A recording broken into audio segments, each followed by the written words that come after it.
Election की कीमत आज आपको चुकानी पड़ रही है पूरे कंट्री को, उसके लिए आपको भी जवाब देना है। मसूद साहब। अध्यक्ष जी, माननीय अध्यक्ष जी, आज जिस विषय के ऊपर हम बोलने के लिए यहाँ खड़े हैं शुक्रिया, वो बेहद गंभीर है। जिस प्रकार से देश के अंदर चुनाव आयोग पूरी तरीके से कैप्चर कर लिया गया, चुनाव आयोग के सारे कार्य तमाम तर कोशिशों के बावजूद उनके ऊपर एक प्रश्न चिन्ह लगा हुआ है पूरे देश के अंदर। जिस तरह से मैं बताना चाहूंगा, उत्तर प्रदेश के अंदर बाई इलेक्शन हुए, बाई इलेक्शंस के अंदर जो नया तरीका इस बार इन लोगों ने अपनाने का काम किया, वोटरों को लाइन लगी हुई है, डंडा पुलिस मार रही है और पुलिस डंडा मार करके वोट डालने नहीं दे रही, और ये खास तौर से मुसलमानों के और दलितों के पोलिंग बूथ के ऊपर किया गया। यादव जी कह चुके हैं, कोई नई बात हो तो कहिए। जी अध्यक्ष जी, मैं अब आपके माध्यम दे के मान्यवर 2 मिनट तो दे दीजिए, पूरे सत्र में अभी के बोलने खड़ा हूं। सहारनपुर के अंदर इसी तरह से मेयर के चुनाव के अंदर हुआ। ये जो नया तरीका चुनाव आयोग के पास शिकायत करते रहिए, लाइव टीवी पर चलता रहे, लेकिन पुलिस लाठी मार करके वहां से दौड़ाती है। 2-2 किलोमीटर की लाइन लगी हुई थी सहारनपुर मेयर के चुनाव में, लेकिन वोट डालने नहीं दिया। और जब इसके बाद भी चुनाव जीत गए तो काउंटिंग के अंदर से सारे एजेंट बाहर भगा करके सीधा चुनाव डिक्लेयर करने का काम कर दिया। ये गंगोबा इलेक्शन के अंदर हुआ, ये सहारनपुर मेयर के इलेक्शन में हुआ। इस तरह से अगर इलेक्शन होंगे तो फिर इलेक्शन के मायने क्या रह जाएंगे।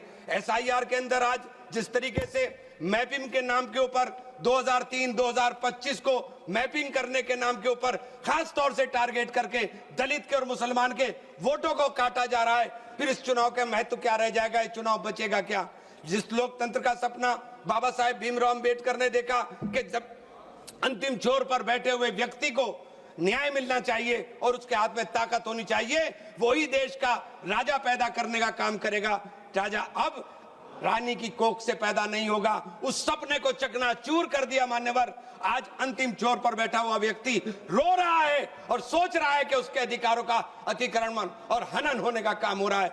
मैं आपके माध्यम से कहना चाहता हूं कि CGI को इस चुनाव की जो चुनाव आयोग को जो चेयरमैन चुनने की समिति है उसके अंदर शामिल किया जाना चाहिए और चुनाव को तुरंत, माननीय अध्यक्ष जी, चुनाव को तुरंत, माननीय अध्यक्ष जी, चुनाव को तुरंत इस बार बैलेट से कराए जाने का आदेश होना चाहिए कि बैलेट से चुनाव कराए जाए। माननीय अध्यक्ष जी, बात आ गई। 3 मिनट हो गया, 3 मिनट, 2 मिनट अब 3 मिनट। एक बुलवा दो साहब, माइक वही है, वही है, वही।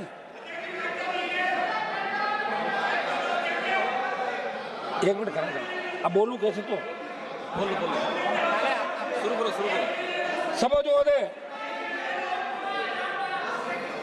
दो आप। माननीय अध्यक्ष जी, मैं आपके माध्यम से कहना चाहूंगा कि जिस प्रकार से राजीव प्रताप रूडी जी ने बात को रखा, मैं उनकी बात से सहमत हूं, लेकिन उन्होंने हमारी बात को ही डिटो कर दिया। उन्होंने बता दिया कि चुनाव जो चुनाव हुए उनके अंदर बूथ कैप्चरिंग होती थी और उसके ऊपर रिपोल हुआ।